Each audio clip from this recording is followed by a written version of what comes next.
அண்மை செய்தி.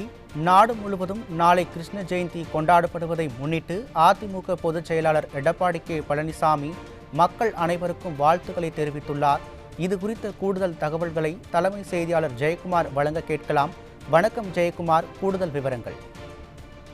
பிரபாகரன், அனைத்திந்திய அண்ணா திராவிட முன்னேற்ற கழகத்துடைய பொதுச் செயலாளரும் சட்டமன்ற எதிர்க்கட்சி தலைவரும் முன்னாள் முதலமைச்சருமான புரட்சி தமிழ் எடப்பாடி கே பழனிசாமி அவர்கள் நாடு முழுவதும் உள்ள மக்களுக்கு கிருஷ்ண ஜெயந்தி வாழ்த்து செய்தி தெரிவித்திருக்கிறார். அவர் வெளியிட்டிருக்கக்கூடிய வாழ்த்து செய்தி அறிக்கையில், உலகம் போற்றும் ஒப்பற்ற ஞான நூலாம் பகவத்கீதையை அருளிய பகவான் ஸ்ரீ கிருஷ்ணர் அவதரித்த திருநாளை கிருஷ்ண ஜெயந்தி என்றும் கோகுல் அஷ்டமி என்றும் கொண்டாடி மகிழும் மக்கள் அனைவருக்கும் எனது இனிய கிருஷ்ண ஜெயந்தி நல்வாழ்த்துக்களை மகிழ்ச்சியோடு தெரிவித்துக் கொள்கிறேன் என்று குறிப்பிட்டிருக்கிறார். நான் எல்லா உயிரிழத்திலும் சமமானவன், எனக்கு பகைவனும் இல்லை, நண்பனும் இல்லை, என்னை அன்புடன் வணங்குவோர் உள்ளத்தில் நிறைந்திருப்பேன் என்று கண்ணபிரான் பகவத்கீதையின் மூலம் வாழ்க்கையினுடைய நெறிமுறைகளை உலகுக்கு எடுத்துரைத்துள்ளார் என்றும், ஸ்ரீ கிருஷ்ணர் அவதரித்த இந்த உலகத்தில் தீமைகளை ஒழிப்பதற்காக என்பதை நாம் அனைவரும் நன்கு அறிவோம் என்றும் குறிப்பிட்டிருக்கிறார்.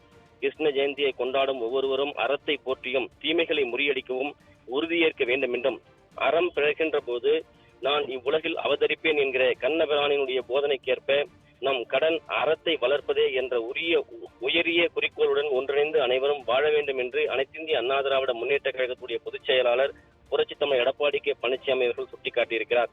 ஸ்ரீ கிருஷ்ண பகவான் அவதரித்த இந்த இனிய நாளில் குழந்தைகளுடைய பிஞ்சு பாத சோடுகளை மாவினால் நனைத்து இல்லங்களில் வழிநெடுக பதித்து ஸ்ரீ கிருஷ்ண பகவானே தங்கள் இல்லத்திற்கு வந்ததாக பாவித்து போற்றி அவருக்கு விருப்பமான வெண்ணெய், தயிர், பழங்கள், இனிப்பு பலகாரங்களை படைத்து இறைவனை பக்தியுடன் வணங்கி வழிபடுவார்கள் என்றும் குறிப்பிட்டிருக்கிறார்.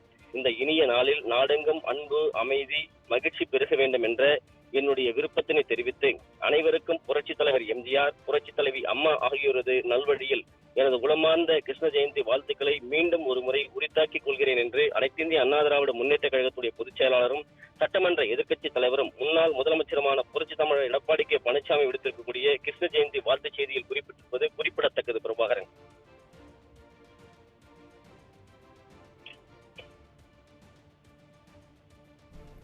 விவரங்களுக்கு நன்றி ஜெயக்குமார்.